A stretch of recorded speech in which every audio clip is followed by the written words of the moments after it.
আল্লাহ তাআলা বলছে খুনের বদলে খুন করো, হত্যার বদলে হত্যা। একটা নিরপরাধ মানুষকে যদি কেউ হত্যা করে, আল্লাহ বলছেন যদি এই হত্যার পেছনে যদি সারা পৃথিবী জড়িত থাকে, সবাইকে হত্যা করে ফেলো, কারণ একটা নিরপরাধ মানুষকে সে হত্যা করলো।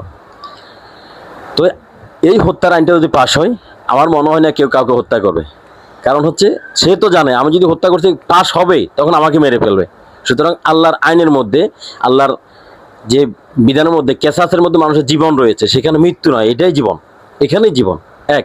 দুই নম্বর হচ্ছে আমাদের কোরআনের মধ্যে যে আরেকটা কেসাস আছে, সেটা হচ্ছে দর্শনের শাস্তি, যেটা যদি অবিবাহিত হয় তাকে ৮০টা ডোররা দিতে হবে।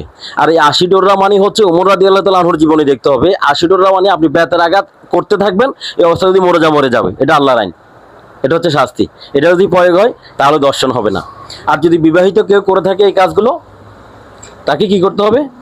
মাটিতে অর্ধেক পুঁতে ফেলে পাথর নিক্ষেপ করে মেরে ফেলা হবে, যতক্ষণ পর্যন্ত সে না মারে। এ হচ্ছে কোরআনের নির্দেশ, আল্লাহর নির্দেশ। তাহলে আমরা মুসলমান হিসেবে আমাদের তো সবার উচিত এরকম একটা সমাজ গঠনে সবাইকে সমর্থন দেওয়া, সবাই এগিয়ে আসা।